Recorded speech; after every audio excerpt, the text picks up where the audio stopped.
hlasovat, kdo souhlasí, aby zastupitelstvo schválilo zveřejnění záměru prodat část pozemků uvedených v návrhu usnesení za podmínek uvedených v článku 1.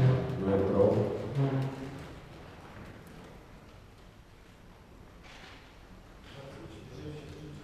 Děkuji, materiál byl schválen. Materiál číslo 35, otevřený dopis zastupitelů Jindřichova Hradce týkající se ceny tepla.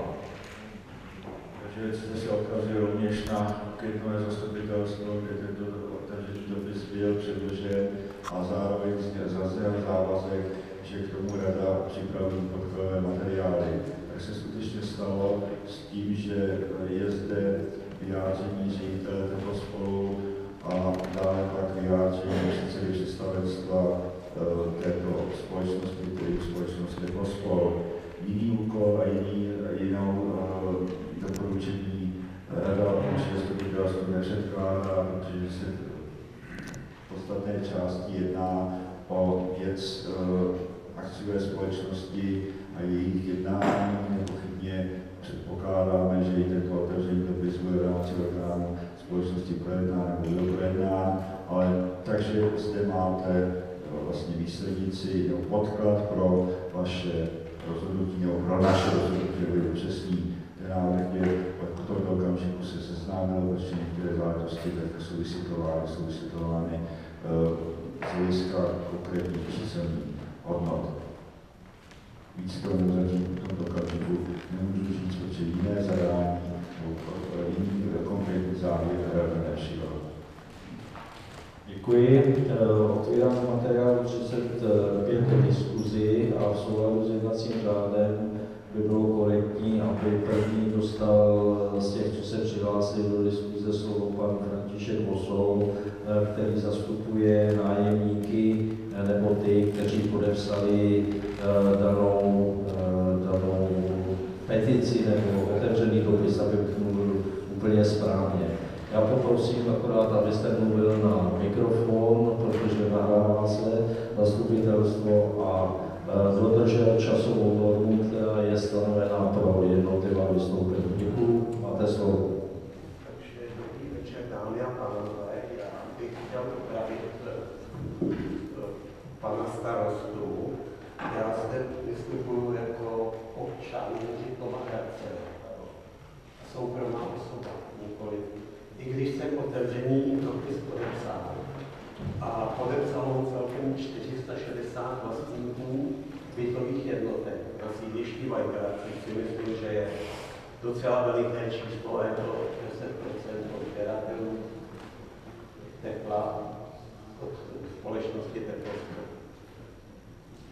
Jinak, jako občan Jindřichova Hradce a odběratel tepelné energie na sídlišti Vajgrad jsem uvítal možnost vyjádřit se veřejně na hospodaření akciové společnosti Teplospalu, a to v oblasti osobních nákladů zaměstnanců.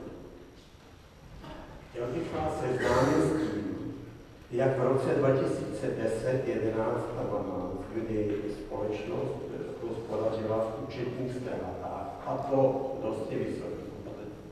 V roce 2011 to bylo dokonce výše 9 milionů korun, což byla největší účetní ztráta v historii Teplospalu. Nyní bych vás chtěl seznámit s vynaloženými osobními náklady zaměstnanců. V roce 2009 bylo zaměstnaných v Teplospalu 40 zaměstnanců, z toho 7 řídících pracovníků. Už tento poměr řídících pracovníků na zaměstnance je velmi vysoký. V jiných podobných zařízeních v Jihočeském kraji v Hradci je to 17%. V podobných zařízeních dosahuje tento poměr maximálně 5%. Takže v roce 2010 vynaložila účetní jednotka na 40 zaměstnanců 15 469 000 na osobní náklady. Z toho bylo 5 110 000 na 7 řídících pracovníků, což představuje 728 850 857 korun na jednoho řídícího pracovníka na rok. Průměrně. Pak je zde rok 2000 a představuje to 33% z celkových nákladů, což je obrovské číslo. Vezmu například teplárnu Strakonice, tam je to číslo 4%.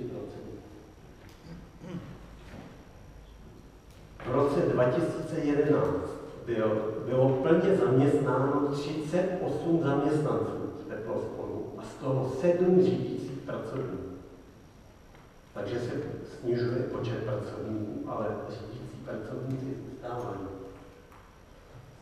Účetní jednotka vynaložila 15 377 000 na osobní náklady zaměstnanců. Z toho 5 088 000 na řídící pracovníky, což je 33% opět.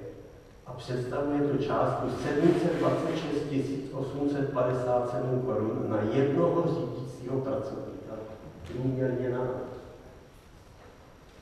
V roce 2012 bylo plně zaměstnáno 37 zaměstnanců, opět bylo 7 řídících pracovníků a účetní jednotka vynaložila 15 576 000 korun na osobní náklady zaměstnanců. Z toho 5 503 000 na řídící pracovníky, což je dokonce 35% všech vynaložených osobních nákladů jde na řídící pracovníky, což představuje neskutečných 786 142 korun na jednoho řídícího pracovníka průměrně. Je pravda, že tyto platy řídícím pracovníkům schvaluje představenstvo společnosti. A tady bych chtěl říci, že představenstvo společnosti, složení představenstva společnosti, politické složení je takové. Za celé období, funkční období vaše, pracovalo 3 členové ČSSD a 1 člen ODS. Takže já si myslím, že pro mě je opravdu výše vyplacených finančních prostředků naprosto nemorální, hlavně odběratelů, kteří platí za tepelnou energii společnosti Teplo vysokou cenu. Pak bych se chtěl zmínit ještě, pokud bude čas, o budoucnosti Teplospolu.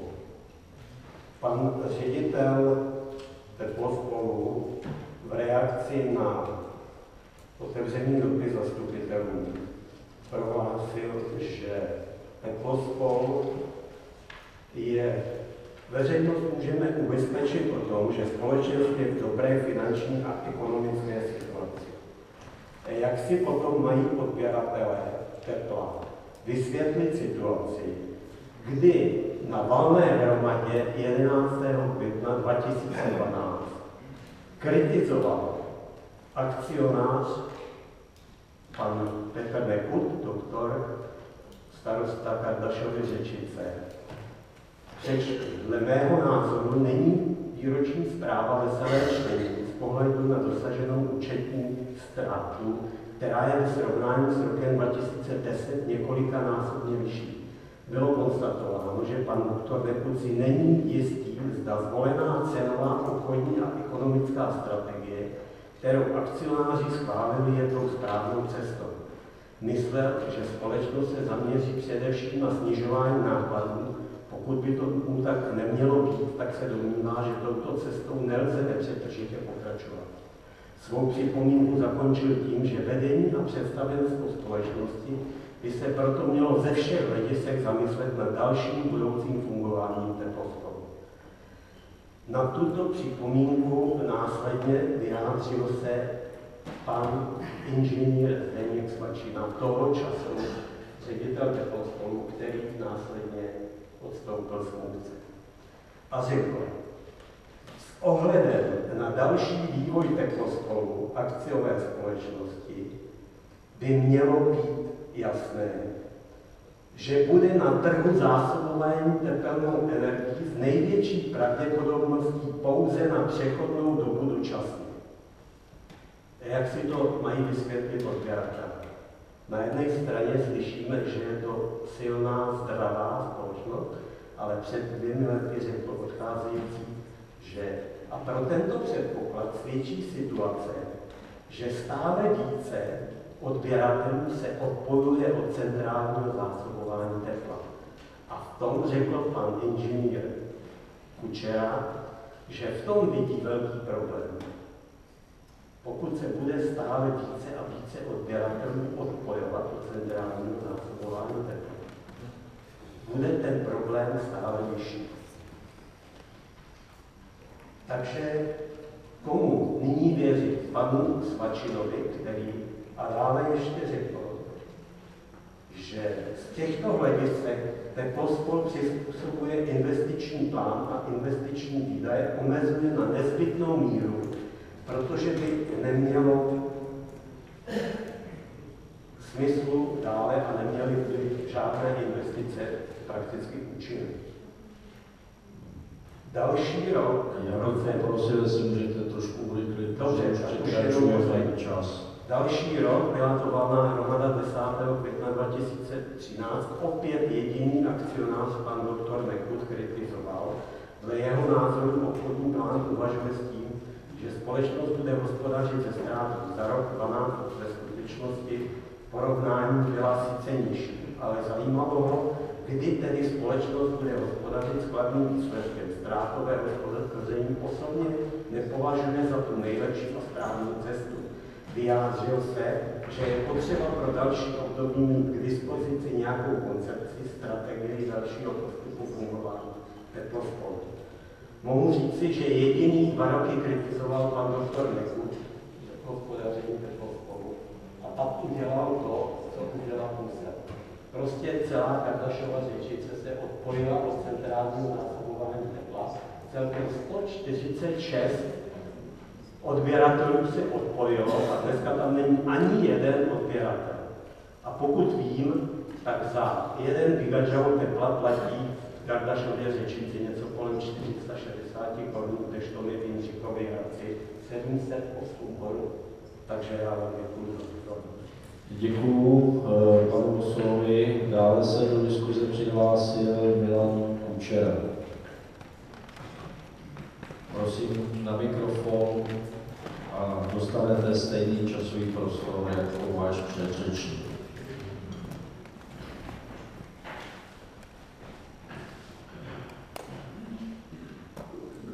Dobrý večer, dámy a pánové. Já v podstatě nevím, co mám na slovo pana Bosola říci, ale řeknu pouze jednu nebo pár takových věcí, co jsem si stačil udělat poznámky. Pokud tady nějaký občan kritizuje nebo bere si údaje z výročních zpráv, které jsou veřejně dostupné, údaje o mzdových prostředcích a podobně, tak samozřejmě vy jste uváděl údaje, které nejsou vyplacený mzdy, ale jsou to včetně odvodů, které činily 35–34% mzdových prostředků. Pak jste tady vzpomínal stav počtu pracovníků, nevím, jestli vy zastupitelé budete určovat, kolik má mít společnost, počet pracovníků. Já můžu říct, že v současné době, protože jsem na Teplospolu po panu inženýru Svačinovi 5. rok, je tam stav pracovníků 29, určitě vedoucí lidé. Takže ty údaje, které jste tady přednášel, nejsou pravdivý a jsou absolutně zavádějící. Za další, mzdové prostředky neodsouhlasuje představenstvo. Nevím, proč jste uváděl 7 pracovníků vedoucích. Samozřejmě je to záležitostí organizační struktury společnosti, kdo tam patří a podobně. Pak jste, prosím vás, uvedl, protože vy jste sám se přiznal k tomu, že jste inicioval otevřený dopis a já z toho jako ředitel společnosti Teplospol velkou radost nemám a nedává mi to že 460 vlastníků, pokud jsem si to dobře poznamenal, nebo prostě odběratelů tepelné energie v Jindřichově Hradci podepsalo váš otevřený dopis, který mimochodem vysel v baráku a byl nepodepsán, nevím, já jsem tam podpis neviděl, baráky jsem si taky procházel, takže to podle mě byl anonym. Takže je to 10% odběratelů Jindřichového Hradce, zbývá 90%, můžete touto cestou pokračovat dále. Když jste tady zastupitele informoval o tom, že je snaha cenu tepelné energie snížit, takže ať se začínají tímto stylem chovat i ostatní odběratelé na váš popud, takže k těm ostatním samozřejmě ta jednotková cena bude celkem logicky narůstat. Pak jste tady, prosím vás, prezentoval, co jsem si poznačil, údaje o ztrátě, kterou dosáhl Teplospol v roce 2010, 2011, 2012 a v jednom z těchto roků jste uvedl, myslím, že mi dáte za pravdu, pokud jste si to zaznamenali, ztrátu 9 milionů. Ať počítám, jak počítám, tak já si pamatuju, že poslední ztráta z hospodaření roku 2012 byla 4,5 milionů, 9 a 4,5 milionů je 13,5. Váš otevřený dopis, který byl vyvěšen, a vy jste byl iniciátorem, hovoří o ztrátě 12,5 milionů. Takže 9 milionů nikdy ztráty Teplospol nedosáhl a pokud se budeme bavit o ztrátovém hospodaření v přechodním období společnosti Teplospol, tak tyto ztráty byly řízené, byly odsouhlasené předcházející valnou hromadou akcionářů. Máte to v materiálech pana předsedy představenstva Teplospolu, pana inženýra Matouška. I já jsem to tam vzpomínal v mým prohlášení, takže opět prostě údaj, který není pravdivý. Pak, co jsem si tady četl, jste samozřejmě ve sbírce listin jsou uveřejněny velmi podrobné zápisy z jednání valných hromad, prohlášení ředitele a podobně. Já vás opakovaně všechny ubezpečuju a můžete se podívat na výsledky hospodaření roku 2013, že Teplospol je společností přes veškerý, jsou to účetní ztráty, nejsou to reální ztráty, ve velmi dobré finanční kondici a vzhledem k tomu, že prostě město Jindřichův Hradec tam vlastní, nebo má tam akciový podíl 34%, tak může být, si myslím, rádo, protože ta společnost je opravdu v dobré kondici a když to porovnáme s jinýma firmama, tak prostě a porovná to někdo, kdo ekonomice rozumí, no, neporovnává to like. Pak jste vzpomínal samozřejmě dotazy pana inženýra Nekuta. Já na to můžu říct akorát jednu věc. Jo. Pan inženýr Nekut si asi nevzpomněl, když ty dotazy na valné hromadě, tak to prezentoval, že v předchozích valných hromadách bylo ztrátové hospodaření z důvodu určitý přechodní koncepce udržení cen tepelné energie prostě schváleno. Takže na to bylo reagováno tak, jak bylo reagováno. Že na to reagoval pan inženýr Svačina tak, jak reagoval. Pan inženýr Svačina tam není. Bohužel zatím teda možná jenom dočasně, zatím teda vykonávám funkci ředitele Teplospolu já, můžu vás ubezpečit, že se snažíme ceny tepelné energie snížit. Můžete se prosím vás pohlídnout po výsledcích roku 2013, který se dostaly do kladných čísel. Společnost meziročně zlepšila hospodářský výsledek, máte to v materiále o 5 milionů. Podařilo se to s tím, že prostě došlo k rapidnímu snížení nákladů, cena tepelné energie poklesla meziročně. A ten nárůst, o kterým vy říkáte v otevřeném dopise, a z lidí ostatních jste si udělal jenom prostě nějaký, jak bych tak řekl, ty lidi tomu nerozumí. Můžu poprosit, pane řediteli, kdybyste spíš mluvil k zastupitelům. Ano, promiňte, tak prostě ty lidi, kteří tomu nerozumějí, tak prostě, když se dneska na to podíváte, tak cena tepelné energie stoupla z důvodu toho, že se zvýšilo DPH z 5 na 15%, který společnost samozřejmě dovádí. Pak jste prezentoval údaj v Kardašově Řečici, ano, bylo to...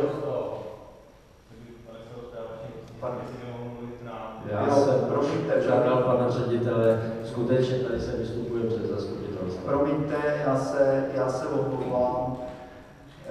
Takže pokud samozřejmě pan Vosov prezentoval 146 odběratelů v Kardašově Řečici, tak to není pravda, těch odběratelů je tam 75.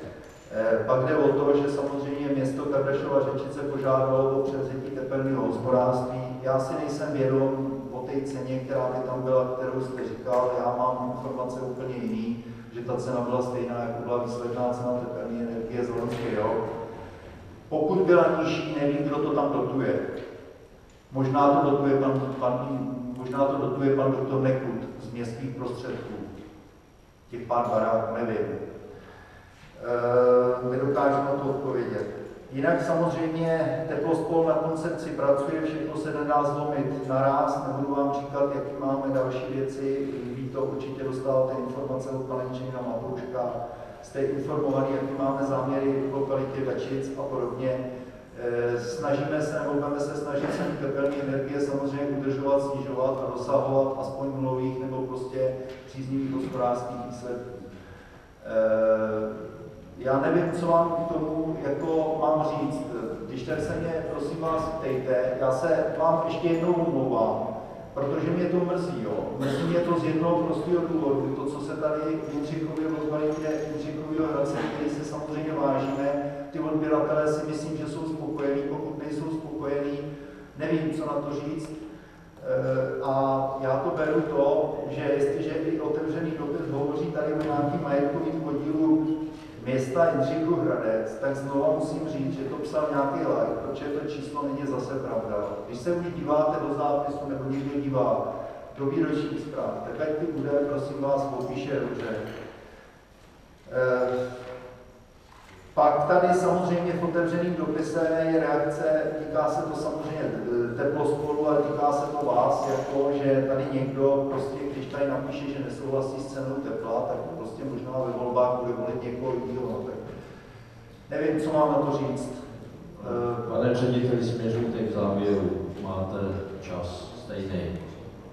Já jsem skončil. Děkuju. Děkuju. Otvírám diskuzi a než dám slovo tomu, kdo se hlásí, myslím, že by bylo vhodné, aby vystoupil zástupce města ve společnosti. Děkuji za slovo. Mě mrzí, že ta diskuze, která tady probíhá, se stala z toho pořadí řečníků, kteří vystoupili, až možná trochu osobní, což je zbytečný. Možná z vás některý to rozlobilo, takový zvláštní jednání, až tak zvyklí nejsme, vidím to po další reakce. Já teda pracuji v Teplospolu